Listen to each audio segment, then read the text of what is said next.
హరీష్ గారు ఇప్పుడు కూడా అప్పుడు ప్రతిపక్షం విమర్శల్ని తిప్పికొట్టడంలో విఫలమయ్యారు. ఇప్పుడు అధికార పక్షం కూడా మళ్ళీ మీ పైనే ప్రతిపక్షం పైన గతంలో మీరు చేసిన అప్పులను సాకుగా చూపించి, అప్పులను బూచిగా చూపించి, కొత్త పథకాలు తేవట్లేదు, ఉన్న పథకాలు సరిగ్గా అమలు చేయట్లేదని మీరు అడిగినప్పుడల్లా అదే చెప్తున్నారు కదా కారణం.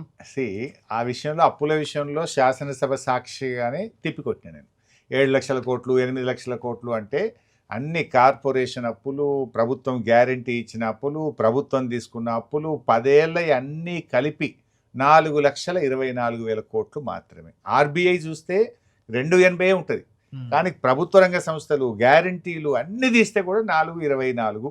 ఇంతకంటే ₹1 ఎక్కువ ఉంటే ఇప్పుడే చెప్పండి బట్టి గారు, ఐఎమ్ రెడీ టు ఆన్సర్ అంటే ఎవ్వరు ప్రభుత్వం నుంచి లేవలేదు, మాట్లాడలేదు, క్లోజ్ చేసి. కానీ 4,24 ఉంటే 7, 8 అని ఒక దుష్ప్రచారం చేశారు. నెంబర్ 2, బట్టి గారు ఇలా ఆర్థిక మంత్రి, ఆయనే సిఎల్పి నాయకుడు. ఆ రోజు అసెంబ్లీలో ప్రతి బడ్జెట్ బుక్లు మేము అసెంబ్లీలో పెడతాం, ప్రతి బడ్జెట్ అసెంబ్లీలోనే ఆమోదం తీసుకుంటాం, బడ్జెట్లో అప్పులేంటి అన్నీ తెలుసు. అన్నీ తెలిసే ఆ రోజు బట్టి గారు ఎలక్షన్ మేనిఫెస్టో ఆయనే కూడా సంతకం పెట్టాడు కదా.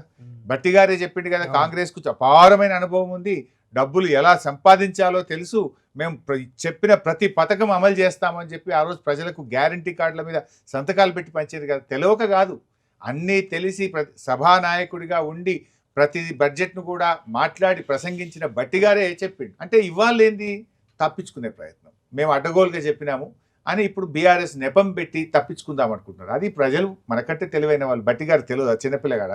బట్టి గారు బాగా చదువుకున్న వ్యక్తి, శాసనసభాపక్ష నాయకుడిగా ఉన్న వ్యక్తి, అన్ని విషయాలు తెలిసి ప్రజలను మభ్యపెట్టి ప్రజలకు అబద్ధాలు చెప్పి ఇలా అధికారంలోకి వచ్చిండ్రు. ప్రజలు నిజాలు ఇప్పుడు అర్థమవుతా ఉన్నాయి. అంటే వాళ్ళు లంకె బిందెలు ఉన్నాయేమో అనుకొని వస్తే ఇక్కడ ఏం లేవు అని స్వయంగా ముఖ్యమంత్రి గారు చెప్పిన మాట ఇది. అంటే వాళ్ళు అట్లా ఊహించుకున్నారు పాపం, ఏదో ఉంది నిధులు అని. అంటే లంకె బిందెలు లంకె బిందెలు అంటే ముఖ్యమంత్రి గారి ఉద్దేశం నిధులు ఉన్నాయి. రేవంత్ రెడ్డికి అధికారంలోకి రామనుకొని అడ్డగోలుగా హామీలు ఇచ్చాడు, ప్రజలు నమ్మి ఎంత 1.8% డిఫరెన్స్ అవకాశం ఇచ్చారు. ఇంకేం చేయాలి మరి? ఇప్పుడు తన 100 రోజుల్లో 6 గ్యారంటీలు 420 హామీలు అమలు చేస్తామని చెప్పింది. ఇప్పుడు ఏం చెప్పాలి? ఇక అబద్ధాలు, లంకె బిందెలు అనుకున్నాం లేవు, లేదా పైసలు అనుకున్నాం లేవు, బీఆర్ఎస్ అప్పులు చేసి అని ఒక తప్పుడు ప్రచారం చేస్తారు. జనం నమ్మితే అది మీకు రానున్న రోజుల్లో కూడా ఇబ్బందే కదా. జనం ఎట్లా నమ్ముతారు? జనం ఏమనుకుంటున్నారు?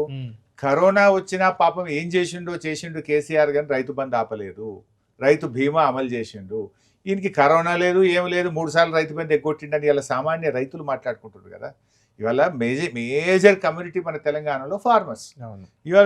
ఇవాళ కూడా ఒక గ్రామంలో మా రైతు ఒక ఆయన ఆత్మహత్య చేసుకున్నాడు, గద్దర్ అని పేరు.